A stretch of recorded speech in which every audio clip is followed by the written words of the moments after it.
안녕하세요. 고등학교 2학년 11월 학력평가 화학 원의 해설을 맡은 저는 김진희입니다. 여러분 정말 시험 치르느라 고생 많으셨고요. 우리 과탐 같은 경우에는 이제 마지막 4교시에 치르는 시험이기 때문에 우리가 체력적으로도 많이 지쳐있고 집중력도 많이 떨어져 있는 상태에서 시험을 보는 그런 과목 중에 하나이죠. 그래서 여러분 많은 학생들이 특히나 이 과탐 같은 경우에는 내가 원래 갖고 있던 실력을 많이 발휘하지 못했다라고 아쉬워하는 친구들이 많은데요. 수능 같은 경우에는 실제 수능장 갔을 때는 더 심하죠. 왜냐면은 모의고사는 더 비교도 안 되게 긴장된 상태에서 시험을 치르기 때문에 더 급격하게 집중력이 저하되어 있는 상태에서 우리가 항상 과탐 시험을 봐야 됩니다. 그래서 항상 여러분이 염두를 해 두셔야 돼요. 이런 거에도 내가 훈련을 하고 있어야 된다. 대비를 충분히 해놔야 된다. 어쨌든 4교시까지 시험 치르느라 정말 고생 많으셨고 그럼에도 불구하고 이렇게 해설 강의 들어보려고 찾아 들어온 친구들 정말 많이 대견합니다. 또 여러분 선생님이 이제 고등학교 때 선생님도 이제 모의고사를 치렀을 때 채점하고 나서 들었던 이런 복합적인 감정들, 이런 착잡한 심정들을 들었을 때를 또 떠오르니까 조금 안쓰러운 그런 마음도 있긴 한데 그만큼 여러분이 시간을 내서 이 강의를 보러 들어온 만큼 선생님이 많은 거 챙겨갈 수 있도록 우리 해설 강의 알차게 준비했으니까 한번 해설 시작해 보도록 하겠습니다. 자, 1번 문제부터 볼 건데요. 항상 1번 문제 같은 경우에는 빠르게 풀고 넘어가야 되는 그런 문제이죠. 자, 화학의 유용성 파트에서 문제가 나왔고요. 자, 가를 보니까 질소 비료예요. 자, 원료가 뭐예요? 그쵸. 암모니아 바로 나와줘야 됩니다. 식량 문제 해결하는데 아주 큰 공을 세웠고요. 자, 나일론 같은 경우에는 이제 석유를 원료로 하는 섬유, 합성 섬유 중에 하나이죠. 자, 우리 인간의 문제가 뭐가 있었어? 의식, 건강 문제 이렇게 4가지로 나눌 수가 있죠. 그 중에서 섬유 같은 경우에는 옷을 만드는데 의류와 관련된 문제를 개선을 시켜줬다. 자, 그래서 이렇게 골라주면은 2번이다 라고 할 수가 있고요. 자, 2번 문제로 넘어가면은 탄소화합물의 분류 문제가 나왔습니다. 자, 3가지 물질, 염화나트륨, 에탄올, 아세트산 중에 하나이다 라고 제시를 하고 있죠. 자, 가부터 보니까 첫 번째 기준, 탄소화합물인가 X라고 했네요. 자, 탄소화합물이 뭐야? 일단 탄소는 들어가야 되고 화합물이라는 거는 2가지 이상의 원소가 화합하고 있는 물질이죠. 탄소 말고 다른 원소가 1개 이상으로 들어가야 된다라는 그런 뜻이에요. 자, 그러면 NaCl은 탄소가 없잖아. 그럼 탄소화합물 아니지. 그래서 요게 NaCl이 되는 거고. 자, 나를 볼게요. 수용액이 산성이 아니래요. 그럼 둘 중에 누가 들어가면 되냐? 바로 에탄올이죠. 자, 에탄올 C2H5OH인데 많은 학생들이 착각을 합니다. 자, 얘 물에 녹였을 때 이 OH 부분을 보고 OH 마이너스 만드나? 염기성이나? 이렇게 잘못 생각할 수 있는데 절대 아니죠. 자, 에탄올은 물에 녹았을 때 그냥 분자 상태로 녹아있는 중성 물질입니다. 그래서 산성이 아니고 중성이다. 자, 그럼 다에 들어갈 물질은 바로 하나 남은 CH3COOH 아세트산이다라는 걸 알 수가 있는데, 자, 아세트산은 이름에서부터 알 수 있다시피 물에 녹았을 때 산, H 플러스를 만들기 때문에 우리가 산성물질이다라고 부르죠. 그래서 액성은 산성이 된다. 자, 그러면은 기억에 가는 NaCl이다. 맞는 보기고요. 자, 니은 기억은 X이다. 틀렸죠? 산성이니까 동그라미. 그 다음에 디귿, 나는 손소독제 만들 때 사용된다. 자, 에탄올, 소독용 알코올에도 많이 쓰이는 소독 역할 해주죠. 자, 그래서 맞았다. 그럼 정답은 기억 디귿 3번이다. 이렇게 찾아주면 됩니다. 자, 그 다음 3번 문제, 우리 이제 4단원에 나오는 산염기의 정의와 관련된 문제예요. 보면은요, 자, NH3가 H3O+와 반응을 했는데, 자, 화살표를 딱 보니까 어때? 한 방향이 아니라 양방향으로 되어 있다. 그 말은 정반응도 가능하지만 지금 역반응도 하고 있다. 이런 반응 뭐야? 역이 가능하다. 가역 반응의 일종이다라는 걸 보여주고 있는 거예요. 화살표로. 그쵸? 자, 그랬을 때 이런 가역 반응에서 우리가 이제 수소연이 어디서 어디로 이동하는지를 보고 산염기를 판단을 할 수 있는 거죠. 그럼 반응물과 생성물을 비교할 수 있어야 되는데, 자, NH3가 지금 반응해서 뭐가 됐겠어? 둘 중에 당연히 얘가 됐겠지, 그치? 근데 될 때 어떻게 됐어? H 플러스를 하나 더 얻었구나. 자, 그러면 얘는 H 플러스를 옆에 물질한테 받았다. H 플러스 양성자 받게 해가지고 얘는 염기가 되는 거고 얘는 그럼 양성자 주게니까 산이 되겠네요. 자, 정반응에서는 이렇게 산염기 정의하면 되고 반대로 역반응에서도 정의 가능하죠. 자, NH4 플러스가 뭐가 됐어? NH3가 됐어. 그러려면 어떻게 해야 돼? 수소이온 하나 떨궈내야 돼. 이 떨궈낸 게 어디로 갔어? 옆에 H2O가 받았겠죠. 양성자 주게니까 산이고 얘는 받게니까 염기이다. 이렇게 산염기 정의할 줄 알면 되는 거죠. 자, 기억, 가역 반응 맞고요. 니은, NH3의 분자 구조를 물어보고 있네요. 자, NH3는 요 중심에 있는 질소가 옥텟 규칙을 만족하는 원소 중에 하나이죠. 그럼 주변에 전자가 8개, 즉 4쌍이 있어야 되는데 우리 눈에는 3쌍밖에 보이지 않아. 그 말은 눈에 보이지 않는 뭐가 있다. 비공유를 갖고 있다라는 말이지. 자, 그럼 중심 원자 분석하면은 지금 주변에 전자쌍이 토탈 몇 개야? 4개야. 4개 중에 하나는 비공유, 3개는 공유. 그럼 무슨 구조지? 삼각불 구조이죠. 그래서 얘는 평면 삼각형 아니고 입체적인 삼각불 모형이다. 틀렸죠? 자, 디귿 H2O는 브랜스테드 롤이 염기이다. 틀렸습니다. 그럼 정답은 기억 1번이다. 이렇게 풀어주면 되는 문제죠. 자, 4번으로 넘어갑니다. 우리 2단원에 나오는 주기적 성질 관련 문제이고요. 분류 문제가 나왔어요. 그럼 분류하면 되겠지. 기준에 따라서. 자, 첫 번째 기준을 볼까요? 비금속 원소이다 라는 분류 기준이 나와 있어요. 자, 그럼 얘네 중에서 누가 비금속이야? 금속과 비금속은 여러분 구분할 수 있어야 돼요. 원자번호 1번부터 20번 원소 중에서 누가 금속이고 누가 비금속인지 정도는 외우고 있는 것이 좋습니다. 아시겠죠? 자, 그랬을 때 비금속은 탄소, 산소, 플로린이다 이렇게 찾아줄 수 있는 거고요. 자, 그 다음에 2번 기준 바닥 상태 전자 배치에서 홀전자 수는 1이다. 홀전자 수는요 꼭 물어봅니다. 여러분 반드시 나오는 내용이다. 그럼 어떻게 해야 된다? 당연히 알고 있어야 된다. 어떻게 알고 있어야 돼요? 1쪽부터 18쪽까지 같은 쪽 원소는 가장 마지막 껍질의 전자 배치가 같으니까 홀전자 수가 같죠. 그쵸? 그래서 1쪽부터 18쪽까지의 홀전자 수를 여러분이 알고 있어야 됩니다. 자, 써볼게요. 1쪽부터 시작하면 1, 0, 1, 2, 3, 2, 1, 0이죠. 그러면은 리튬 같은 경우에는 1쪽이기 때문에 여기에 속하고, 자, 탄소는 14쪽이고요. 산소는 16쪽이고요. 플로린은 17쪽입니다. 자, 그러면은 홀전자 수가 1인 원소는 이렇게 두 가지네요. 리튬하고 플로린. 그럼 이 두 기준의 교집합 이 부분에 해당하는 원소는 플로린이죠. 그리고 나머지는 탄소하고 산소, 그리고 리튬이다. 이렇게 분류할 수 있네요. 자, 문제에서 뭘 물어보고 있냐? 4가지 원자 중 전기음성도가 가장 큰 원자를 찾으라고 했어. 그러면은 전기음성도는 어때? 얘네 다 같은 주기 원소인데 같은 주기에서는 원자 번호 커질수록 전기음성도는 세지죠. 얘가 제일 센 놈이잖아. 그러면은 얘가 속한 영역은 어디다? 바로 가다라고, 아니죠. 기억이라고 했으니까 나다라고 찾아낼 수 있는 거죠. 그래서 나 이렇게 골라주면 되는 거고. 자, 그 다음에 원자 반지름이 가장 큰 원자를 찾으라고 했어요. 자, 같은 주기에서는 원자 번호 커질수록 원자 반지름 점점 작아집니다. 왜 그렇지? 이유도 연결하는 거 굉장히 중요하죠, 여러분. 그치? 유효액전화가 커지기 때문에. 유효액전화 세지면 전자 쫙 잡아당기니까 사이즈 작아지죠. 자, 그래서 이 중에서 점점 갈수록 작아지기 때문에 제일 큰 원소는 리튬입니다. 그럼 리튬이 속해져 있는 영역은 다 영역이 되겠네요. 그럼 나하고 다 순서대로 골라주면 4번 정답 해주면 되는 거죠.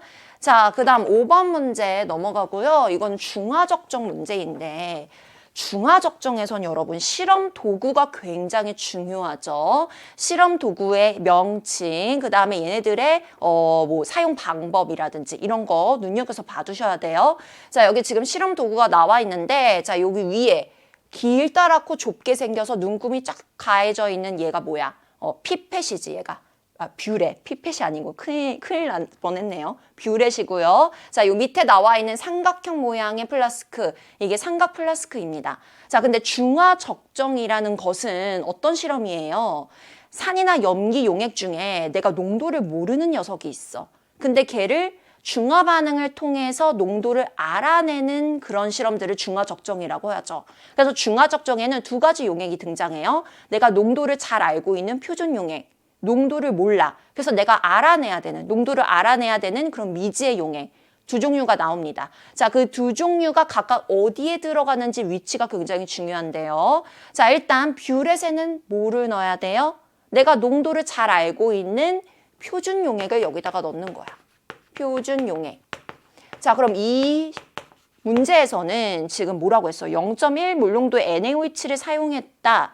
농도를 알려줬지. 이런 애가 표준 용액인 거야. 그래서 뷰렛에는 NaOH 용액을 넣어주면 되는 거고요. 자, 그럼 반대로 삼각 플라스크에는 뭘 넣는다? 내가 농도를 알아내야 되는 미지의 용액을 넣는 거야. 그럼 여기선 누가 미지의 용액이지?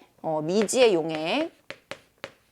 여기서는 HCl이죠. 그쵸? HCl의 농도를 구하는 모습이다. 어쩌고저쩌고 나와 있으니까 내가 농도를 구해내야 되는 미지의 용액이라는 거잖아요. 자, 그 다음에 이제 중화 적정을 하려면 중화점을 찾아야 되는데 중화 적점은 어떤 방식으로 찾아요? 지시약이라는 걸 사용을 하죠. 자, 지시약은 어디다 넣어줘야 돼? 밑에다가 넣어줘야 되겠지. 자, 근데 여기서 무슨 지시약 썼대? 페노프탈레인 사용했대. 그래서 삼각 플라스크 HCl에다가 페노프탈레인을 두세 방울 떨어뜨려서 잘 섞어줘가지고 실험을 하면 됩니다.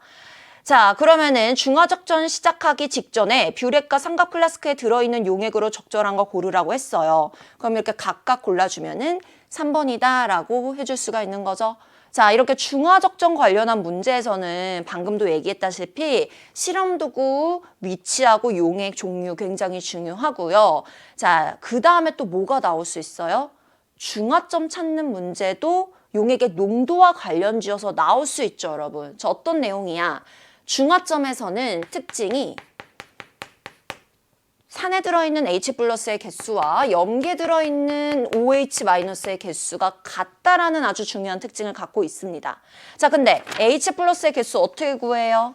산의 가수 곱하기 몰농도 곱하기 부피해서 구해주고, 자, OH 마이너스의 개수도 염기의 가수에다가 염기의 몰농도에다가 염기의 부피, 얘네가 같다라는 거 이용해서 중화점 찾거나 뭐 용액의 농도 찾거나 부피 찾거나 이런 거 물어볼 수 있죠. 그래서 중화 적정에서는 이런 거 관련 지어서 나올 수 있다라는 거 여러분 알아두시면 됩니다. 자, 그 다음에 6번 문제로 넘어갑니다. 자, 우리 2단원의 전자배치와 관련된 문제가 출제가 됐고요. 자, 지금 그림은 원자 번호가 연속이래.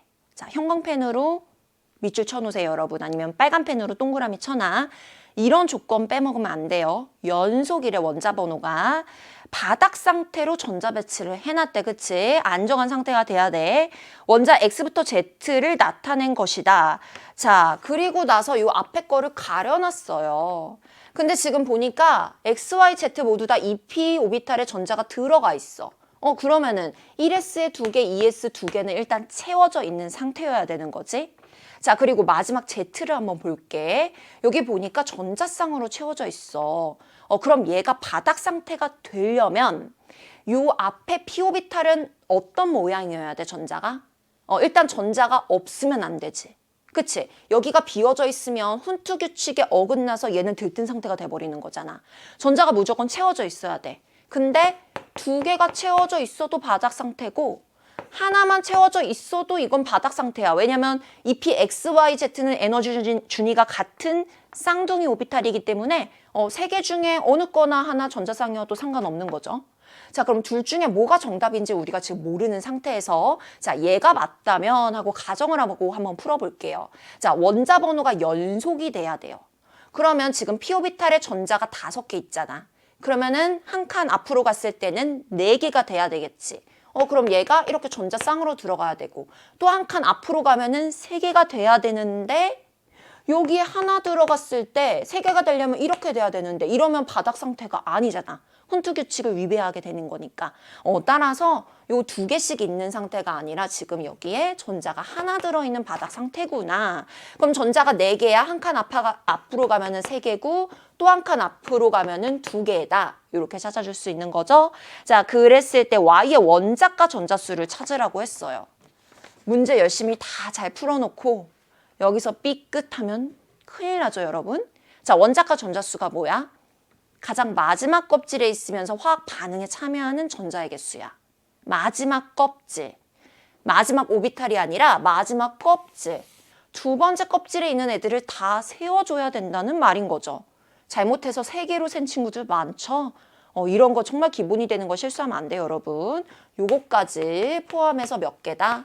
5개다. 이렇게 세줘야 된다. 정답은 3번입니다. 이런 거 쉬운 거 실수하지 마세요. 자, 그 다음에 이제 7번 문제로 넘어가 볼게요. 자, 7번 문제 보니까 선생님하고 학생의 대화래. 자, 아래 제시된 3가지 분자의 공통점을 말해볼까요? 이렇게 3개를 제시했어요. 자, 얘네들의 공통점은 극성 공유 결합으로만 이루어져 있는 극성 분자이다. 자, 요런 2가지 특성을 다 갖고 있는 가를 골라야 된다는 거지. 자, 근데 보기를 보니까 가는 O2 아니면 HF야. 근데 여러분 O2 봐봐. 자, O2 어떤 애지? 산소 원자가 이중 결합으로 2개 결합하고 있는 분자이거든요.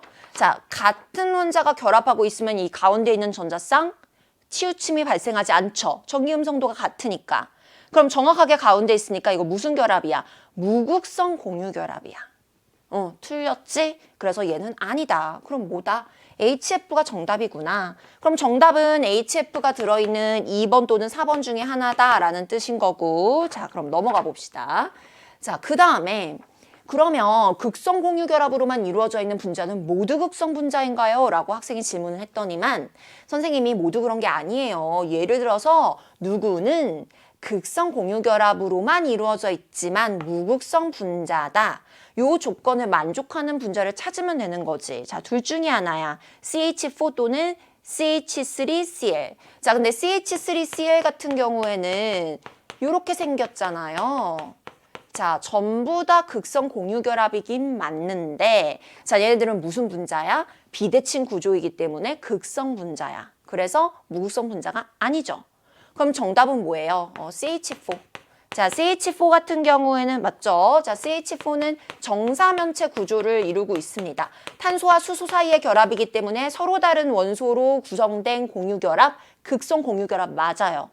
하지만 얘네들의 구조가 대칭 구조이기 때문에 전체 결합의 쌍극자 모멘트가 합했을 때 다 상쇄가 돼서 0이 돼버리는 무극성 분자이죠. 그래서 얘가 대표적인 예시가 맞습니다. 그럼 정답은 2번 골라주시면 되네요. 자, 그 다음 8번 문제로 넘어갑니다. 자, 8번 문제 같은 경우에는 아까 선생님이 총평에도 얘기했다시피 1단원에 나오는 용액의 농도 파트 문제예요. 자, 요즘 들어서 이 용액의 농도 파트에서 계산 문제들이 조금 복잡하게 어렵게 출제가 되고 있거든요. 자, 물론 이번에 출제됐던 8번 문제는 그렇게 어렵진 않았어요. 하지만 여기서 문제를 조금 한 단계, 2단계 더 꼬아서 충분히 어렵게 나올 수 있다라는 걸 선생님이 강조하는 겁니다. 아시겠죠? 그래서 이런 관련한 문제들은 여러분 충분히 연습을 하고 대비를 해주셔야 돼요. 자, 8번 문제 한번 볼게요. 자, 1몰농도의 A 용액을 만드는 실험 과정이다 라고 알려줬어. 자, 용액의 농도 같은 경우 여러분 농도의 정확한 개념이 아주 중요해요. 뭐 농도 구하는 공식 같은 거 있잖아. 그 공식보다 더 여러분이 잘 써먹을 수 있는 것이 농도의 개념이거든요. 개념을 항상 잊어버리면 안 돼. 자, 몰농도의 개념이 뭐야? 몰농도의 정의가 뭐야?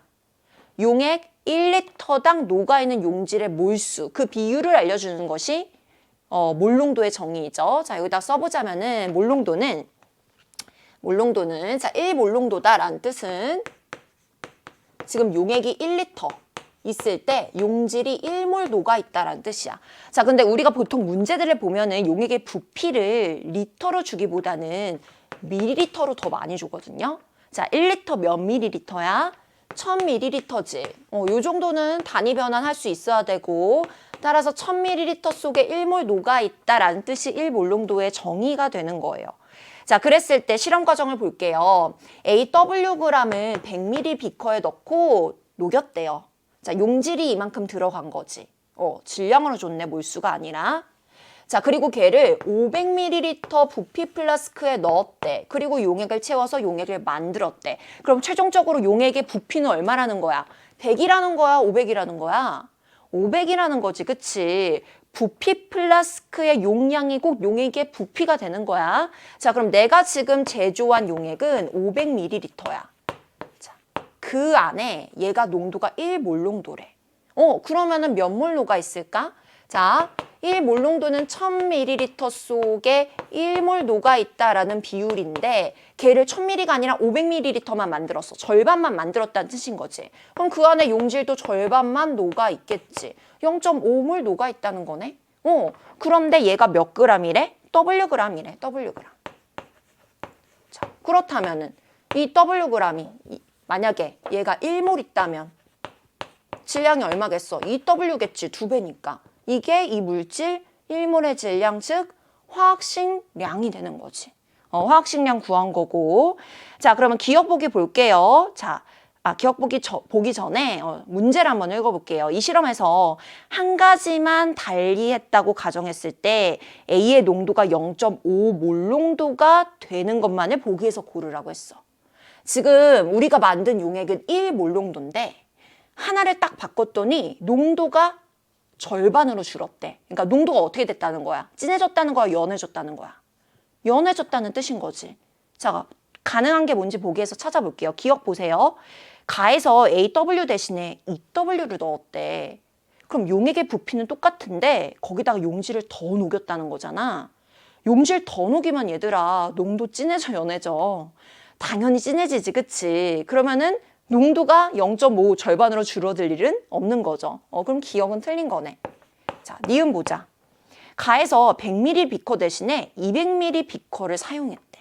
자, 지금 이 비커가 뭐야? 100ml에다가 Wg 용질을 놓고 물을 부어서 녹여. 그 다음에 얘를 500ml 부피 플라스크에 옮겨 담은 거야. 이거 중요한 거야?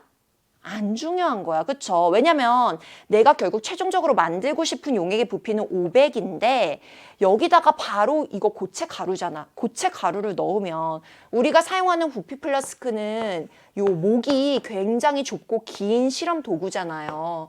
여기다가 고체 가루 잘 들어가요? 질질 다 흘리지. 그럼 오차가 발생하잖아. 그렇게 실험하면 안 된다고요. 그래서 그냥 조그만 비커 이용해가지고 거기다가 물 넣고 용질 다 녹인 다음에 그 용질을 여기다가 용질 녹인 용액을 여기다 붓는 거예요.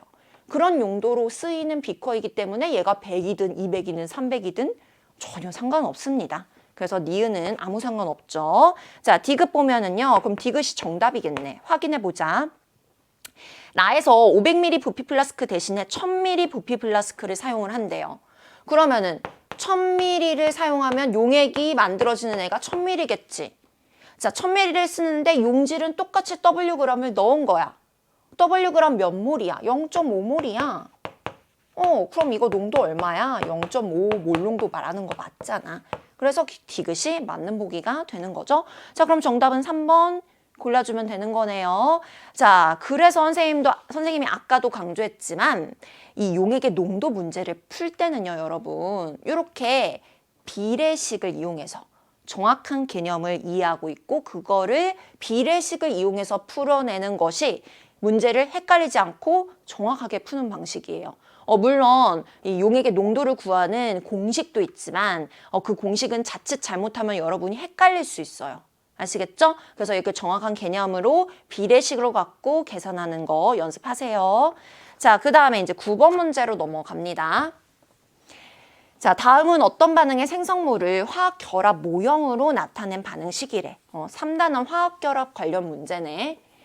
자, 지금 EA하고 E가를 반응시켰더니 이러한 물질이 만들어졌대. 자, 이런 문제, 이렇게 직접적으로 어떤 물질인지 보여주고 있는 이런 유형의 문제는 ABC가 누군지 찾아서 문제를 푸는 것이 좋아요. 실제로 ABC에 해당하는 원소가 누군지. 자, 찾아보자. 지금 얘는 A 플러스래. 근데 전자가 몇 개야? 2개야. 그러면 1 플러스라는 건 전자 하나 잃어서 전자가 2개 됐다는 거잖아. 원래 전자 몇 개야? 3개였겠지. 그럼 누구야? 3번 리튬의 양이온을 말하는 거예요. 자, 그 다음 BC- 보기 전에 C2부터 봅시다. 자, C2 같은 경우에는 전자를 공유하고 있는 공유결합 물질인데요. 자, 이 공유 어떻게 해요? 각각 전자를 하나씩 내놔서 공유를 하는 거지. 그럼 원래 이 전자는 얘 거, 이 전자는 얘 거였겠지. 그러면은 C 원자 하나당 전자 하나씩 갖고 있는 원자 번호 1번 수소 말하는 거네. 자, 그럼 여기서 BC 중에 C는 수소가 되는 거고 이제 B가 누군지를 찾아내면 되는 건데 얘는 1-이온이야. 그럼 원래보다 전자가 하나 더 들어와 있다는 그런 뜻인 거죠. 자, 그랬을 때 지금 공유결합이니까 하나씩 원래대로 되돌려보자. 그러면은 얘는 전자 하나 갖고 있는 수소 맞고 자, B 같은 경우에는 여기서 조심해야 되겠죠? 자, 지금 전자가 마지막 껍질에 7개, 안쪽에 2개, 총 9개가 있는데 이게 뭐라고? 전자를 하나 더 받아서 9개가 된 거지. 그럼 원래 몇 개여야 돼? 원래 8개. 원자번호 8번 누구? 산소라는 그런 뜻인 거죠. OH-2O 말하는 거지. 자, 그러면은 이렇게 조합을 했을 때 가에 들어갈 물질 누구예요? 반응하기 전과 반응하고 나서 후에 원자의 종류 개수는 변하면 안 되니까 그거 맞춰주면은 H2O다라고 찾을 수 있습니다. 자, 그럼 보기 풀어볼게요. 기억 C2는 공유결합 물질 맞죠? 자, 그 다음에 니은 A하고 B는 같은 주기다. 자, A는 리튬, B는 산소 둘 다 2주기네요. 맞습니다. 자, 디귿 고체 상태에서 전성은 퍼짐성 말하는 거야. 망치로 탕탕 두들겼을 때 퍼지는 현상. 잘 퍼지는 거. 누가 잘 퍼져? 금속의 고유한 성질이죠. 누가 금속이야? 리튬이 금속이죠. 얘는 금속 아니잖아. 공유결합성 분자이죠. 그래서 A가 좋다. 맞습니다. 그럼 정답은 기억, 니은, 디귿 다 골라서 5번 해주시면 되는 문제예요. 자, 10번으로 넘어갑니다. 자, 10번 문제는 우리 1단원의 용액의 농도 문제이고요. 자주 나오는 빈출 유형이에요. 아주 기본 중에 기본 유형. 그래서 이런 계산 문제 여러분 빠르게 처리할 수 있어야 됩니다. 자, 선생님이 항상 용액의 농도 문제 풀 때는 정확한 정의를 기억해야 된다라고 강조를 계속하고 있어요. 자, 가부터 볼게요. 자, 가 같은 경우에는 0.5 몰농도래. 자, 몰농도의 정의가 뭐야, 얘들아? 용액 1리터, 즉 1000ml당 선생님이 문제에는 부피가 리터 단위보다는 밀리리터가 더 많이 나오니까 1리터당 몇 몰, 이것보다는 1000ml당 몇 몰, 이 표현이 더 쉽게 계산하는데 유용하게 써먹을 수 있어요. 그래서 1000ml당 이렇게 많이 써요. 자, 0.5 몰농도라는 건 1000ml에 0.5몰 녹아 있다라는 뜻인 건데 현재 나에게는 얼마 있대? 200ml 있대. 자, 그러면은 부피가 5분의 1이니까 용질의 몰수도 5분의 1, 0.1몰 녹아 있겠지, 그치? 얘가 몇 g이야? 3Wg이라는 그런 뜻인 거야. 용질이 X이고. 자, 나도 볼게요. 나는 어떤 상태니? 농도가 이거래. 그럼 1000ml당 용질이 1몰 녹아 있다라는 뜻인데 나에게는 지금 100ml 있어. 자, 그러면 용질은 10분의 1이니까 0.1몰 있겠지. 자, 이게 몇 g이래? Wg이래. 얘는 Y 용질이야. 됐죠? 자, 그 다음에 다 갑니다.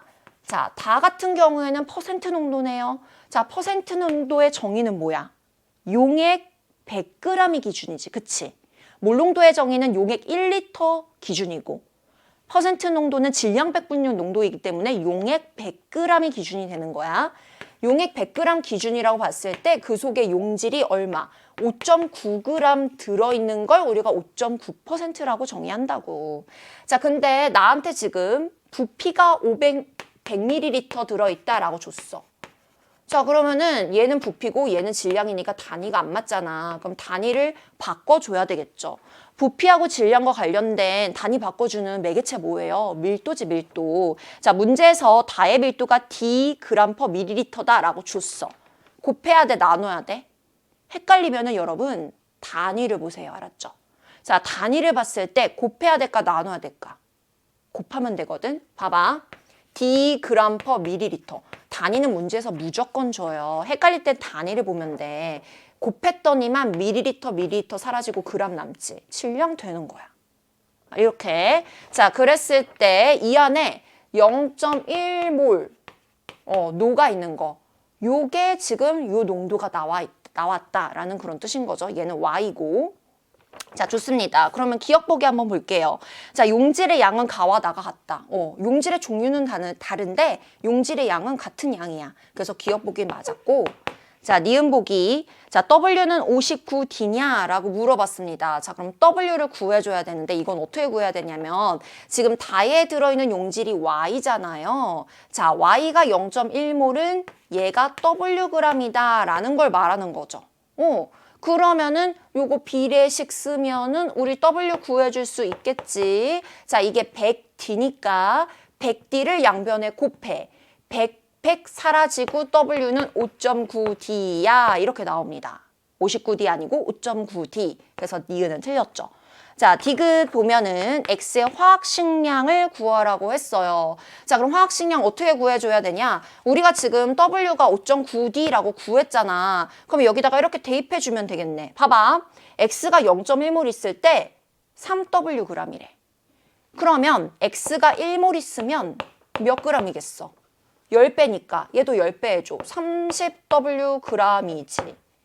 W가 얼마야? 5.9D야. 그러면 30 곱하기 5.9D 해줘서 계산하면 되겠네. 자, 계산하면은요 177D가 나옵니다. 그래서 디귿 맞았어요. 그럼 기억하고 디귿 4번이 되는 거예요. 봐봐, 용액의 농도는요 이렇게 계산 문제가 나와요. 근데 이거 계산을 할 때 중요한 게 뭐야? 정확한 개념을 알고 비례식으로 접근하면은 여러분 헷갈릴 거 없어. 용액의 농도 구하는 공식도 써먹어야 될 때가 있긴 있지만 주로 이렇게 비례식으로 푸는 것이 더 깔끔하게 해결할 수 있는 그런 방법입니다. 자, 그 다음에 이제 11번 문제로 넘어갈게요. 자, 11번 문제 같은 경우에는 이제 4단원에 나오는 동적 평형 관련 문제고요. 여기서는요, 여러분이 개념을 확실하게 잡고 가야 돼요. 동적 평형 관련 문제들은 아주 쉽게도 안 나오고 아주 어렵게도 안 나와요. 딱 그 정도 난이도로 나오거든요. 요 정도 난이도. 근데 이거에 대한 개념이 잘 잡혀져 있지 않으면 굉장히 많이 헷갈려하면서 실수를 많이 하는 파트예요. 개념 정리가 아주 중요한 파트 중에 하나이다. 자, 봅시다. 지금 가래 보니까 물, 액체를 넣어놓고 진공 상태래. 진공이라는 게 뭐야? 아무것도 없다는 뜻이야. 그러면은 맨 처음에 열심히 표면에서 물 분자의 증발이 발생을 하겠지. 자, 그래프를 그려보면은 아주 중요한, 아주 유명한 그래프 있죠? 자, 시간이고요. X축, Y축은 속도입니다. 그러면은 증발 속도 같은 경우에는 뭐와 관련된 값이야, 얘들아? 개념을 확실하게 잡아줘야 돼. 헷갈리지 않으려면은. 액체의 증발 속도는요, 온도와 관련돼요. 온도가 뜨거워지면 증발 잘 일어나지. 물 증발 잘 되잖아. 온도가 차가워지면 차가워질수록 증발 잘 안 일어나요. 그래서 겨울철에 빨래 잘 안 말리잖아요. 온도와 관련되어 있어요. 자, 근데 문제를 보니까 온도가 일정하대. 그 말은 증발 속도가 일정하다라는 뜻이거든요. 따라서 이 문제에서 증발 속도는 온도가 일정하기 때문에 항상 일정하게 유지가 돼야 돼. 이게 증발 속도. 자, 그러면 처음엔 진공이었는데 막 증발이 일어나다 보니까 H2O 기체, 수증기들이 막 만들어지겠지. 막 만들어질 거야. 막 만들어질 거야. 처음에는 하나도 없었는데 증발이 일어나면 일어날수록 물의 수증기 양이 점점점 늘어날 거예요. 그러면 어떻게 돼요? 응축하는 속도가 점점 많아지겠죠. 그쵸? 분자들이 많아지면서 자기네들끼리 충돌해서 떨어지는 응축이 많아집니다. 처음에는 하나씩 떨어졌는데 점점 많아질수록 2개씩 떨어지고 점점 많아질수록 3개씩 떨어져요. 자, 그래서 응축 속도는 진공에서 출발하니까 0이었어. 근데 점점 가면 갈수록 수증기가 많아지니까 응축 속도가 높아진다. 언제까지? 증발 속도랑 같아질 때까지. 응축 속도. 자, 이렇게 같아지는 요 지점을 우리가 뭐라고 한다? 동적 평형에 도달했다라고 정의한다고 했죠? 동적 평형 이후부터는 응축과 증발이 같은 속도로 일어나기 때문에 물의 양도 수증기의 양도 일정하게 유지되는 그런 구간이 되는 거죠. 자, 그러면은 이 유명한 그래프를 지금 문제에서 제시하고 있는 나 그래프랑 연결을 시켜야 돼. 나는 어떤 그래프냐면은 시간, X축은 시간으로 같아. 근데 Y축이 물의 양이야, 물의 양. 자, 봐봐. 물이 처음에 이만큼 있었는데 처음에는 응축되는 건 거의 없는데 증발만 일어나니까 여기에 있던 물들이 수증기로 넘어가겠지. 그럼 물의 양이 어떻게 되겠어? 점점 줄어들어. 그러다가 수증기가 어느 정도 많아지면 응축과 증발 속도가 같아지는 평형에 도달해. 그러면 더 이상 물의 양도 수증기의 양도 변화가 없잖아. 그런 상태가 어떤 상태라고? 동적 평형의 상태라고. 요때 도달했을 때가 T2라는 거야. 그럼 그 전에 아직 평형에 도달하기 전이 T1이겠죠. 점점 물의 양이 줄어들고 있는 요 구간.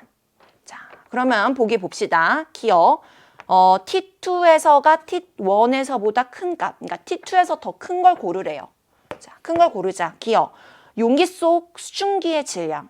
T2에서가 더 많겠지. 당연히 응축 속도가 여기서 더 빠르니까. 이 응축 속도는 응축되는 물질, 즉 수증기 양에 비례하는 속도인 거잖아요. 자, 그래서 기억은 맞았고요. 자, 그 다음에 니은 용기 속 수증기의 응축 속도. T2에서 더 큰 거 보이죠? 우리 그래프 그렸으니까. 맞습니다. 자, 마지막 디귿 보기. 용기 속 물의 증발 속도. 자, 물의 증발 속도는 어떻다고 했어? 온도에 비례하는 값이기 때문에 온도가 일정하면 증발 속도도 일정하다. 그래서 얘는 틀렸다. 그럼 기억하고 니은 4번 골라주면 되는 거예요. 동적 평형은 정확한 개념 정리가 아주 중요합니다, 여러분. 자, 그러면 넘어갑시다. 12번 문제 넘어가고요. 자, 12번 문제 같은 경우에는 이제 3단원. 3단원이 아니라 요거는 3단원 문제 맞네요. 결합해서 루이스 전자점식 표현 방식과 관련된 그런 문제가 출제가 됐습니다. 자, 무선 인터넷 비밀번호를 찾아라 라는 문제가 나왔어요. 자, X부터 Z는 각각 2주기. 이런 조건 빼먹으면 안 되니까 항상 밑줄 쳐가면서 문제를 풀고 X부터 Z의 원자과 전자수래. 그렇구나. 자, 루이스 전자점식을 이용하여 비밀번호를 찾아보자. 자, 2주기 원소야. 루이스 전자점식이 나왔어. X하고 Y가 공유 결합하고 있네. 그럼 이거를 다시 분해해서 원래 상태로 되돌려야 되겠지? 전자를 하나씩 다시 가져가, 너네 걸로. 자, 이것도 하나씩 다시 가져가, 너네 걸로. 자, 그럼 X는 2죽인데 두 번째 껍질에 전자가 몇 개야? 7개 있는 원소. 17쪽. 누구야? 플로린 말하는 거고. 얘도 플로린인 거고. 자, 그럼 Y는 두 번째 껍질에 전자가 하나, 둘, 셋, 넷, 다 6개. 16쪽 원소. 산소 말하는 거다. OF2 물질 말하는 거구나 라고 찾아주면 되는 거죠. 자, 그러면은 여기서 X가 플로린이니까 플로린은 F-이온이 되죠. 1- 말하는 거고 그럼 얘는 1+인데 2주기 원소 중에 1+ 양이온 되는 애 누구야? 1쪽 원소 리튬이지. 그래서 Li 1+ 말하는 겁니다. 자, 그랬을 때 어떻게 하라고 했어요? 자, 지금 XY 순서대로 찾아보면 되겠네. XY, Z. X가 플로린, 그 다음에 Y가 산소, Z가 리튬이었어. 얘네들의 원자과 전자수 찾아주면 17쪽이니까 7개, 16쪽이니까 6개, 1쪽이니까 1개. 그럼 7, 6, 1, 5번 골라주면 되는 거죠. 그래서 5번입니다. 어렵지 않은 문제였고요. 자, 이제 13번 문제로 넘어가는데 요거 이제 4단원의 물의 자동이온화 반응과 관련된 문제고요. 자, 요 앞에는 별표를 좀 치세요. 자, 왜 별표를 치냐면은 요런 문제도 중요하긴 한데 이 물의 자동이온화 파트, 물의 자동이온화와 pH 파트에서 최근 들어서 조금 계산이 어렵게, 까다롭게 나오는 조금 어려운 문제들이 계속 반복적으로 출제가 되고 있어요. 굉장히 눈여겨봐야 될 파트이기 때문에 이와 관련된 문제 충분히 풀어보셔야 됩니다, 여러분. 자, 그래서 13번 문제를 선생님이 이 주제가 워낙 중요한 주제라 강조를 하는 거고요. 자, 그럼 13번 문제 한번 볼게요. 자, 그림 가는 HCl 10ml. 자, 거기다가 나는 가에다가 물을 추가했어. 희석시켰다. 자, 여기 핵심 포인트는 뭐야? 물만 추가했다지. 물만 추가했다라는 말은 용질은 추가하지 않았다라는 그런 뜻인 거죠. 용질은 가에 있는 양하고 나에 있는 양이 같아야 되는 거야. 그게 이 물의 희석의, 용액의 희석의 핵심 포인트예요. 그쵸? 자, 그랬을 때 지금 0.1 몰롱도의 HCl이야. 근데 HCl은 강산이기 때문에 물에 녹았을 때 거의 100% 이온화하죠. 그 말은 얘 0.1 몰을 녹이면은 만약에 A몰을 녹이면은 얘도 A몰 얘도 A몰 생긴다는 말이야. 근데 얘가 지금 0.1 몰농도로 10ml 녹아 있는 거잖아요. 그럼 실제로 몇 몰에 HCl이 녹아 있는지 계산을 해야 되겠죠. 자, 그럼 정의를 씁시다. 자, 1리터당 1000ml당 0.1몰 녹아있다라는 뜻이 이 농도인데 지금 나에게는 용액이 10ml 밖에 없어. 자, 그럼 몇 분의 1이야? 100분의 1이지. 이것도 100분의 1 해주면 되겠지. 그럼 0.001몰 있다는 뜻이네. 현재 이 용액 안에 HCl이 0.001몰 있다는 거야. 그럼 H 플러스도 0.001몰 있다는 거잖아요. 10의 마이너스 3제곱만큼 있다라는 그런 뜻인 거죠. 자, 그랬을 때 가의 pH가 얼마냐라고 물어봤습니다. 자, 그러면 가의 pH를 구해야 되는데 요거는 몰수인 거고, 그쵸? 자, 그럼 이 pH 같은 경우 여러분 헷갈리면 안 되는 것이, 이거 큰일 날 뻔했네. H 플러스의 몰 농도가 아니라 몰수가 이만큼인 거예요. 몰수가 이만큼. 자, 근데 pH 같은 경우에는 마이너스 로그 H 플러스의 몰 농도인 거니까 여기다가 몰 농도를 넣어줘야 되는 거잖아요. 자, 몰 농도는 요 값이죠. 얘 이만큼 녹이면 H 플러스 0.1 몰 농도만큼 생기지. 그럼 10의 마이너스 1제곱인 거니까 앞에 마이너스 붙여주면 pH 1이 나와주는 거죠. 자, 그래서 기억은 맞는 보기가 되는 거고, 기억 동그라미. 자, 그 다음에 니은 보겠습니다. 자, 나에서 OH-의 농도를 구하라고 했어요. 자, 그럼 여기 봤을 때 지금 pH하고 pOH의 비율을 보여주고 있어요. 자, 근데 우리 항상 잊지 말아야 되는 거. 자, 온도가 일정한 용액에서는 pH와 pOH 값이 항상 일정한 숫자가 나와야 되는 거죠. 바로 KW의 마이너스 로그 치환값이 나와야 되는 건데, 자, 지금 25도씨 조건에서 문제를 냈기 때문에 요 합은 14가 나와줘야 되는 겁니다. 그쵸? 자, 그랬을 때 pH를 x라고 놓고, 그럼 pOH는 뭐라고 놓을 수 있어? 14-x라고 놓을 수 있지. 그럼 이게 6이래. 자, 그럼 x 이렇게 넘겨. 그럼 14-x는 6x다. 자, 그럼 7x가 14 나와주니까 따라서 x는 얼마야? 2다 이렇게 구할 수가 있어요. 현재 pH가 2인 용액이라는 거야. 그럼 pOH는 얼마겠어? 2에다가 얘 더해서 14 나와줘야 되니까 12라는 그런 뜻인 거죠. 자, 그러면 pOH는 마이너스 로그 OH-의 농도이니까, 자, 얘가 2가 나온다, 12가 나온다라는 말은, 자, OH-의 농도가 10의 마이너스 12제곱 몰 농도다라는 뜻인 거죠. 자, 따라서 니은 보기도 맞다라고 처리할 수가 있습니다. 자, 마지막 D급 봅시다. 자, V를 구하라고 했어요. 자, 그럼 V를 우리가 어떻게 구해줘야 되냐. 자, 아까 선생님이 얘기한 대로 물만 추가했기 때문에, 그치? 물만 추가했기 때문에 이 안에 녹아있는 용질의 양은 그대로 유지가 돼야 돼. 아까 H 플러스 이만큼 몰수 녹아있다라고 계산을 했잖아. 그러면 현재 10의 마이너스 3제곱 몰만큼 녹아있는 거야. 오케이. 자, 그랬을 때 지금 부피가 V라는 거지. 걔가 농도가 얼마가 나와야 돼? 자, pH가 2라는 거는 H 플러스의 농도가 10의 마이너스 2제곱 나오고 있다라는 그런 뜻인 거니까. 자, 그럼 V를 계산하면은 얼마가 나온다? 얘는 100ml다. 이렇게. 자, 헷갈리면은 선생님 이렇게 해줄게요.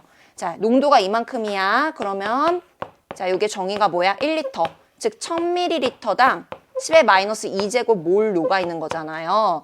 그러면은 요게 몇 배가 돼야 돼? 10분의 1배가 돼야 되는 거잖아. 그럼 얘도 10분의 1배지. 따라서 V는 100ml다. 이렇게 하면 D급 보기 맞는 거죠. 그럼 기억, 니은, D급 골라가지고 5번이다 라고 해주면 됩니다. 그래서 이런 계산 문제들은 여러분 실수하지 않는 것이 중요해요. 그래서 실수하지 않게 계산하는 거 철저하게 연습하셔야 되고요. 자, 14번 문제로 넘어갑니다.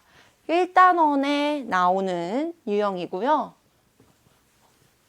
자, 일단은 원자량 그리고 분자량 뭐 이런 거 관련한 문제가 출제가 됐어요. 한번 읽어보겠습니다. 다음은 세 가지 기체 XM 그리고 가, 나에 대한 자료다라고 주어졌고, 자, 가하고 나는 각각 요런 물질 중에 하나이고 N보다 M이 크다라고 조건을 줬어요. 자, 그 다음에 제공된 자료를 보니까 같은 질량의 Y와 결합한 X의 질량 B가 이렇다라고 조건을 주고 있네. 그럼 이걸 우리가 어떻게 어떻게 접근해 가야 되냐면은 봐봐.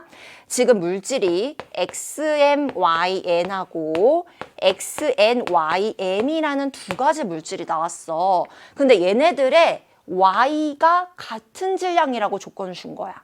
그러면은 질량이 같다는 말은 양이 같다는 말인 거지. 그러니까 Y의 양을 같게 맞춰놓고 X를 비교해줘야 된다라는 그런 뜻인 거거든요. 근데 지금 Y의 양이 N하고 M으로 다르잖아. 그러면 이걸 같게 맞추려면 어떻게 해야 돼? 최소 공배수를 찾아야 돼. 자, 최소 공배수가 뭐야? N하고 M이 지금 실제 숫자가 얼마인지 모르니까 그냥 문자로 쓰자면 N 곱하기 M이 최소 공배수죠. 즉 얘가 N몰 있다면 얘가 N몰 있다면 이렇게 가정을 하는 거야.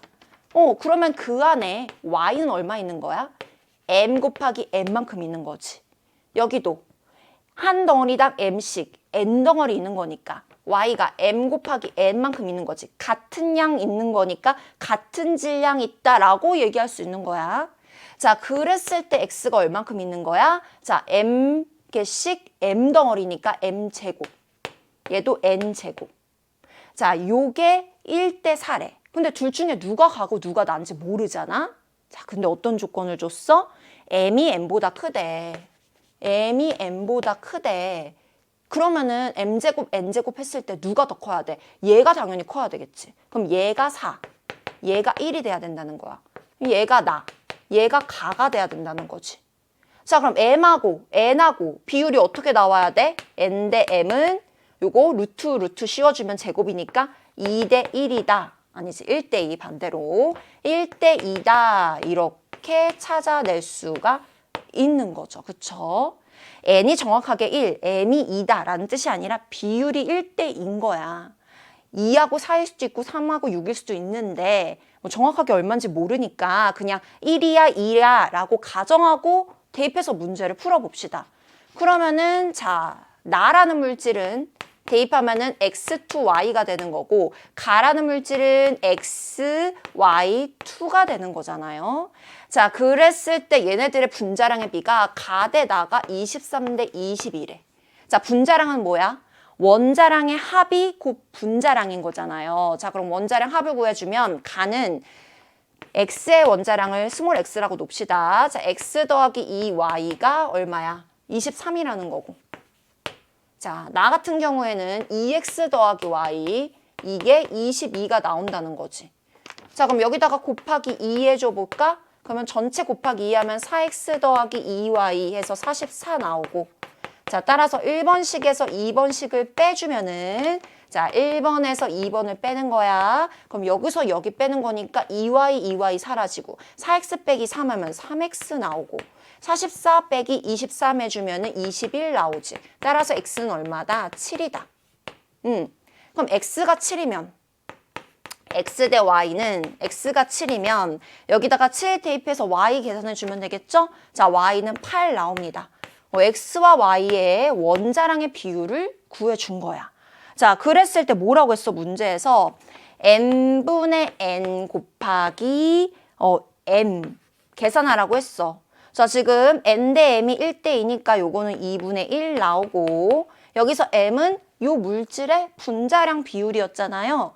그러면 여기서 m이 2니까 x2 말하는 거죠. x의 원자량 7이라고 놓기로 했으니까 곱하기 2 해주면은 14 나옵니다. 계산하면은 7이다 라고 볼 수가 있죠. 따라서 정답 몇 번이에요? 2번 해주면 되는 거야. 알겠죠, 여러분?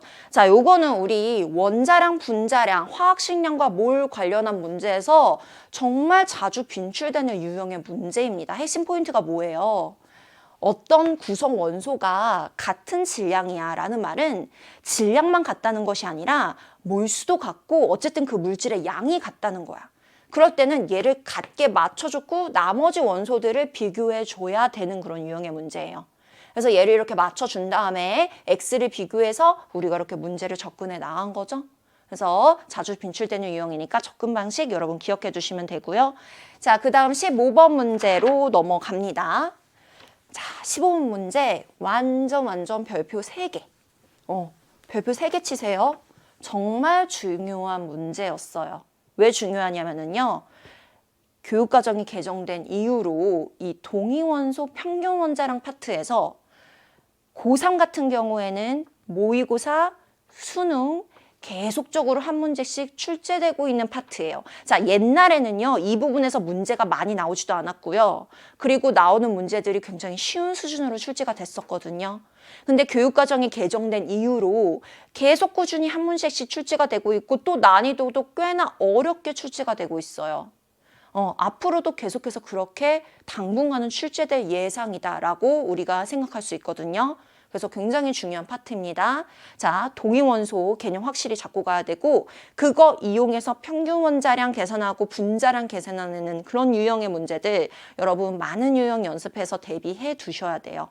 선생님하고 같이 한번 보도록 할 거예요. 자, X하고 Y 두 가지 원소 나왔는데 동위원소가 각각 이렇게 두 종류씩 있대. 원자량이 하나는 79고 하나는 구해야 돼 우리가. 자, 존재 비율이 50대 50이라는 말은 1대 1로 존재한다라는 그런 뜻인 거죠. 그랬을 때 평균 원자량이 80이다라고 알려줬는데 자, 요거는 우리가 어떻게 접근해야 돼요? 자, 평균 원자량은 두 가지 방식으로 구할 수가 있어요. 하나는 정석대로 제대로 된 식을 구해서 계산해내는 방법이 있고 하나는 지름길, 쉬운 방법 뭐야? 내분점을 이용하는 방법이야. 수직선법에서 내분점 이용하는 방식 쓰면 쉽게 구할 수가 있죠. 자, 어떻게 하면 되냐? 자, 두 가지 동위원소가 있다. 자, 하나는 원자량이 79고 하나는 얼마인지 몰라. 자, 그런 상황에서 얘네가 존재 비율이 50대 50, 즉 1대 1이래. 그러면 평균 원자량 값도 두 사이 값의 1대 1로 나눈 내분점이 된다는 거야. 그게 얼마래? 80이래. 얘가 1이면 얘도 1이니까 얘 얼마야? 81이다. 이렇게 바로 구할 수가 있죠. 그래서 얘는 81이야 라고 구하는 거예요. 이런 거를 우리가 내분점을 이용한 평균 원자량 구하는 방식이다 라고 얘기를 합니다. 자, Y도 똑같은 방식으로 구해볼게요. 요게 X였고요. 자, Y는 두 가지 원소가 나오는데 조금 작게 그려볼까? 자, Y 하나는 C고요. 하나는 C 플러스 2예요. 둘이 이만큼 차이가 나고 있네요. 자, 존재 비율이 75대 25야. 그러면은 정수비로 하면 3대 1이지. 자, 내분점은 존재 비율을 뒤집어야 돼. 1대 3 이렇게.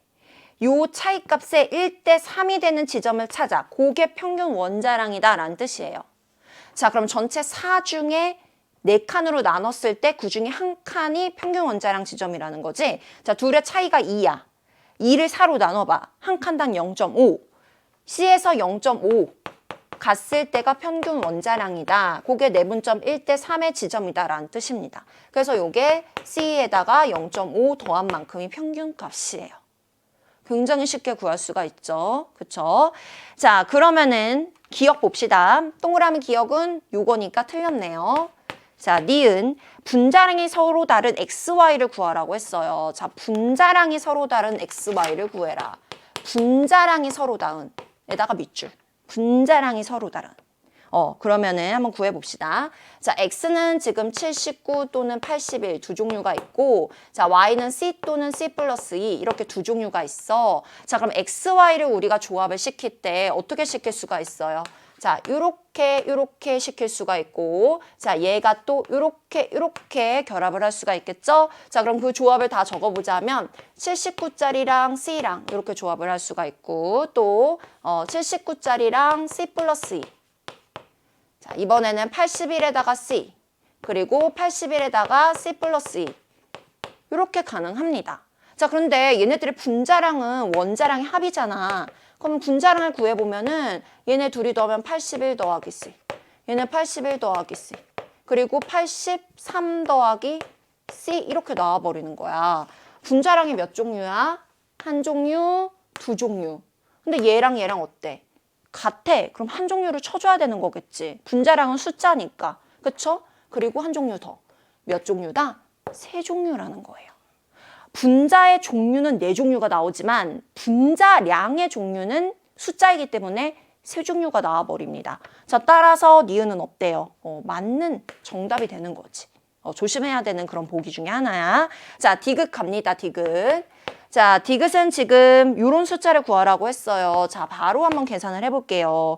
일단 분자부터 x2 중에 이러한 분자의 존재 비율을 구하라고 했어. 그럼 이거 어떻게 계산해야 돼? 자, x를 봐봐. 50%대 50%는 확률로 변환을 하자면 전체 확률 1 중에 얘는 2분의 1, 얘는 2분의 1 존재한다는 그런 뜻인 거죠. 자, 그럼 우리 확률 계산하듯이 자, 우리가 x를 이제 주머니에 공을 넣어 놓고서 하나씩 꺼내서 x2를 만드는데 그 중에서 둘 다 얘네 두 개로 구성된 확률을 구하는 거야. 그럼 일단 얘 하나가 나올 확률은 2분의 1. 두 번째 공도 얘가 나올 확률은 2분의 1. 이렇게 해서 구해주면 되는 거죠. 자, 같은 방식으로 밑에 분모에 들어갈 거 y2 분자를 만드는데 y를 공을 한 번 꺼내고 두 번째 공 꺼내고 두 번을 꺼내는 거야. 자, 근데 얘네들은 75대 25%라는 건 확률로 보자면은 4분의 3 대 4분의 1이라는 그런 뜻인 거잖아요. 둘이 합해서 확률 1이 항상 돼야 되는 거니까. 자, 그랬을 때 얘 하나 꺼내고 얘 하나 꺼냈을 때 확률이야. 그러면은 4분의 3에다가 4분의 1을 곱하면 되는데 여기서 끝나면 큰일 나죠, 여러분. 여기서 끝이 아니라 뭐 해줘야 돼? 이거 해줘야 돼. 이거 놓치면 절대 안 된다. 굉장히 중요하죠. 자, 왜 곱하기 2를 해주죠? y2라는 분자는 봐봐. 이렇게 생긴 애 두 개로 조합이라고 했잖아. 그러면 선생님이 질량수만 적어볼게. C하고 D하고 이렇게 조합이나 D하고 C하고 이렇게 조합이나 어떤 거야? 같은 분자야. 그치? 자, 이렇게 조합한 분자랑 이렇게 조합한 분자를 자, 얘를 뒤에서 봐봐. 이렇게 생겼거든요. 그러니까 앞뒤로 보면 결국 얘네 둘은 같은 분자라는 거야. 같은 분자인데 두 번 나올 수 있잖아. 그럼 곱하기 2 해줘야지 확률을. 그쵸? 그렇게 해서 이거 반드시 이렇게 생긴 애들은 곱하기 2를 해줘야 됩니다. 자, 그러면 요거 계산하면 되겠죠. 자, 계산하면 얼마가 나오냐면은 3분의 2 나와요. 그래서 디귿 맞는 보기로 처리를 해줘야 되는 겁니다. 니은 디귿 다 골라서 4번 이렇게 해주시면 돼요. 자, 요 15번 같은 유형의 문제 선생님이 중요하다라고 계속해서 강조하고 있죠. 충분히 연습이 필요하고요. 아까 선생님이 소개해준 평균 원자량 구하는 아주 쉽게 구하는 이 내분점 구하는 방법 이거 알고 있으면 정말 문제 푸는데 도움을 많이 받고 시간 단축할 수 있는 아주 중요한 방법이거든요. 선생님이 개념 강의에서 자세하게 설명을 해놨어요. 자, 우리 2023년 수능 개념 김진희의 퍼펙트 케미 화학원 강의 중에서도 12강, 13강에 가면은 선생님이 이거 원리, 개념 다 설명하고 관련한 문제 충분히 풀어볼 수 있게끔 기출문제들 빵빵하게 넣어놨거든요. 그래서 여러분 관련한 거 가서 공부해 조시면 좋고요. 이 강의가 교재가 있어요. 근데 이 부분만 필요한 친구들을 위해서 선생님이 12강, 13강 자료만 게시판에다가 자료실에다가 선생님이 따로 교재 올려놓을 테니까 필요한 친구들은 그거 자료 출력해가지고 이 부분만 들어도 괜찮습니다. 강의 한번 12강, 13강 들어보고 괜찮다 싶으면은 교재 구매해서 우리 수능 개념도 같이 했으면 좋겠어요. 자, 그럼 이제 16번 문제로 넘어가겠습니다. 자, 16번 같은 경우에는 이제 2단원에 나오는 이온화 에너지 관련한 문제이죠. 근데 단순한 그냥 이온화 에너지 관련 문제가 아니라 제2 이온화 에너지 관련한 문제가 출제가 됐어요. 자, 제2 이온화 에너지 관련 문제들은 심심치 않게 계속 나오고 있기 때문에 여러분이 어떻게 처리하면 되는지 알아두면 됩니다. 어려울 거 없어요. 자, 일단 나트륨, 마그네슘, 알루미늄의 제1 이온화 에너지 그리고 제2 이온화 에너지를 그래프로 나타냈는데 적절하게 나타낸 것을 골라라 라는 그런 문제죠. 자, 이온화 에너지 같은 경우는 여러분 그래프의 패턴을 여러분이 알고 있어야 돼요. 그쵸? 자, 그래프 패턴. 같은 주기에서는 이온화 에너지가 대체로 증가하는데 그냥 마냥 증가하는 것이 아니라 예외 구간이 있어요. 그래서 그 예외 구간을 외워놔야 되죠. 자, 어떻게 외워요? 자, 3주기 1쪽부터 한번 출발해 볼게요. 여기다가 써보도록 할게요. 자, 3주기 1쪽. 자, 여기서부터 출발. 1쪽은 모든 같은 주기의 원소 중에 가장 이온화 에너지가 낮은 애죠. 그래서 맨 밑에서부터 출발인데 자, 요게 3주기 1쪽 나트륨이야. 자, 그러면은 위로 올라갔다가 아래 위아래, 그 다음에 위로 올라갔다가 위로 2번. 자, 아래로 내려갔다가 위로 올라가고 위로 2번. 이렇게 가는 거죠. 그래서 1쪽부터 2쪽 13, 14, 15, 16, 17, 18. 18쪽에서 최대치를 찍는 거. 요게 제1이온화 에너지의 패턴이 되는 거죠. 그래서 이거를 외우는 겁니다, 여러분. 패턴을 위아래, 위아래, 위 이렇게 외우면 돼. 무슨 노래가 떠올라? EXID의 위아래. 옛날에 굉장히 핫했던 노래 중에 하나인데 요즘 고등학생들도 이 노래를 알고 있는지 모르겠네요. 궁금한 친구들은 한번 찾아서 들어보세요. 굉장히 유명한 후렴구가 있거든요. 거기서 위아래, 위아래 이런 노래가 나오는데 거기에 딱 대입하면 돼. 그래서 위아래, 위아래, 위. 이게 제1이야. 제1은 어렵지 않지. 근데 이 제1 말고 이제 제2의 패턴도 여러분이 그릴 수 있어야 되는데 제2를 어려워하는 친구들이 조금 있더라고요. 자, 선생님이 설명을 해볼게요. 일단 나트륨의 전자배치를 보면은 마지막 껍질의 전자배치만 쓸 거예요. 자, 3S부터 3S에 하나 들어가 있는 상태이죠. 마그네슘은 3S에 2개. 자, 그 다음에 알루미늄은 3S에 2개, 그리고 3P에 하나가 들어가 있는 상태야. 자, 그러면은 제1이온화 에너지는 가장 마지막에 있는 전자를 하나 제거할 때 필요한 에너지죠. 그래서 나트륨은 얘를 제거할 때 필요한 에너지, 마그네슘은 얘를 제거할 때, 알루미늄은 얘를 제거할 때 필요한 에너지예요. 자, 지금 마그네슘하고 알루미늄 같은 경우에는 얘는 3S고 얘는 3P야. 근데 3S보다 3P가 에너지적으로 더 불안한 오비탈에 있는 전자이기 때문에 제거하기가 더 쉬워. 그래서 원자 번호가 더 커졌음에도 불구하고 이 전자를 제거하기가 쉬우니까 에너지가 조금 되겠지.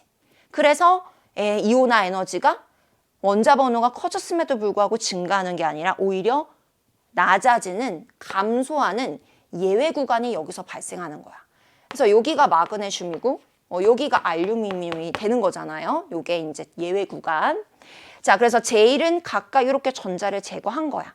자, 제거하고 나서 전자를 모두 다 하나씩 잃어버려서 1 플러스 양이온이 된 상태.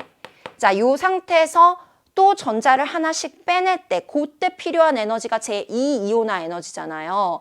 그러면 보세요. 나트륨의 제2이온화 에너지는 선생님이 여기 그리지 않았지만 어떤 껍질에 있는 전자를 제거해야 돼? 2번째 껍질에 있는 전자. 그러면 마지막 껍질이 아니라 안쪽으로 들어가니까 제거하기 쉬워, 어려워? 어려워버리겠지. 그래서 제2이온화 에너지는 나트륨에서는 갑자기 급격하게 커져야 되겠죠. 마치 누구처럼 2주기의 18쪽에 네온과 같은 전자 배치에서 전자를 제거하는 거니까 18쪽의 이온화 에너지처럼 굉장히 높은 에너지가 필요하다라는 겁니다. 자, 마그네슘의 양이온 1 플러스는 자, 요 전자를 제거하는 거야. 마치 누구랑 비슷해? 나트륨 원자에서 제1이온화 에너지와 비슷한 패턴이겠죠. 자, Al1 플러스에서 전자 하나 제거할 때 얘를 제거하는 거죠. 얘가 제2이온화 에너지죠. 자, 얘를 제거할 때는 누구랑 닮아 있어요? 마그네슘 원자에서 전자 하나 제거, 제1이온화 에너지랑 얘랑 닮아 있죠. 그래서 제2이온화 에너지는 우리가 원자 번호를 한 칸씩 앞당긴 그 앞번호의 제1이온화 에너지와 닮은 패턴이다라고 기억하면 되는 거예요. 얘는 앞번호, 네온과 닮아 있고 마그네슘은 앞번호, 나트륨과 닮아 있어. 그래서 이렇게 내려와야 되겠지. 그치? 너무 내려왔나? 요 정도로. 자, 요 정도로 내려오고요. 자, 그 다음에 요게 이제 마그네슘. 알루미늄은 요 앞번호, 마그네슘하고 닮아 있어. 그러니까 하나 올라가 주면 되겠죠. 자, 따라서 나트륨, 마그네슘, 알루미늄의 제1과 제2를 적어주면은 이런 패턴을 갖고 있는 그래프를 고르면 된다. 누구다? 정답을 보니까 1번이다. 라고 이렇게 찾아주면 되는 겁니다. 자, 그래서 16번의 정답은 1번이 되는 거예요. 그래서 여러분 제1의 패턴 외워야 되고요. 제2의 패턴도 외워두시면 돼요. 어떻게 외우면 된다? 한 칸 앞번호의 제1이온화 에너지 패턴과 닮아 있다. 이렇게 외우면 되는 거죠. 자, 그 다음 문제 이제 17번으로 넘어갑니다. 자, 요거는 우리 2단원에 이제 양자수 관련한 문제가 나왔고요. 자, 원자 번호가 연속이래요. 이렇게 중요한 정보 빼뜨리면 안 되죠? 잘 체크해 두시고. 자, 바닥 상태 원자 X부터 Z에 대한 자료인데 X, Y, Z는 원자 번호 수는 아니래. 그러니까 원자 번호가 연속은 되어 있지만 요 순서는 아니라는 거야. 그러니까 뭐 Y, Z, X 순서일 수도 있고 뭐 Z, X, Y 순서일 수도 있는 거지. 뭐 어떤 순서인지 우리가 찾아야 돼. 그랬을 때 이런 자료를 주고 있습니다. 자, 지금 두 번째 자료부터 볼게요. 주양자수, 부양자수 합이 3이 나와야 돼. 자, 그럼 어떤 조합이 가능하겠니? 자, 주양자수 3일 때 부양자수 0 가능하지. 그럼 요거 3s 오비탈 말하는 거고. 얘 2일 때 1 가능하지. 2p 말하는 거고. 자, 얘 1일 때 2 가능하니? 이건 안 되죠. 첫 번째 껍질에는 부양자수가 2인 d 오비탈은 불가능한 거잖아요. 그래서 요 둘 중에 하나다라는 말이야. 근데 요 값이 3인 오비탈에 들어있는 총 전자. 그러니까 3s하고 2p에 들어있는 총 전자의 개수가 YXZ 순이다라는 말이 무슨 말이야, 얘들아? 지금 YXZ 이 세 가지 원소는 세 번째 껍질과 이 두 번째 껍질 마지막에 전자 배치에 걸려있는 원소들인 거고 다 숫자가 다르니까, 그치? 그리고 원자 번호가 ZXY 순서라는 거지. 여기에 들어있는 전자의 개수가 얘가 제일 많다는 건 전자가 제일 많이 채워져 있다는 거잖아. 얘가 제일 적다는 건 여기에 전자가 제일 적게 채워져 있다? 즉 원자 번호가 제일 작다는 거지. 아, 그래서 원자 번호가 요 순서구나 라는 걸 우리가 일단 찾아냈고, 자, 이 XYZ는 2주기의 끝에와 3주기 앞쪽에 걸려있는 원소라는 것도 우리가 확인할 수 있어. 자, 그래서 1쪽, 2쪽, 13, 14, 15, 16, 17, 18 이렇게 봤을 때 XYZ가 이렇게 걸쳐있는 원자 번호가 연속이 돼야 되는 거니까 이렇게 돼야 돼. 자, 그럼 2주기 끝에 하고 3주기 앞에 걸쳐있는 조합이 어떻게 가능해요? 3개가 연속이 되면서. 자, 일단 요렇게 3개가 될 수도 있고 아니면은 자, 18, 1, 2 이렇게 연속이 될 수도 있는 거죠. 그쵸? 자, 만약에 선생님이 노란색으로 친 부분이 맞다면 한번 봅시다. 자, 얘는 3S의 하나고 2P에 6개가 이미 채워져 있는 상태. 자, 2P에 6개, 3S에 2개지.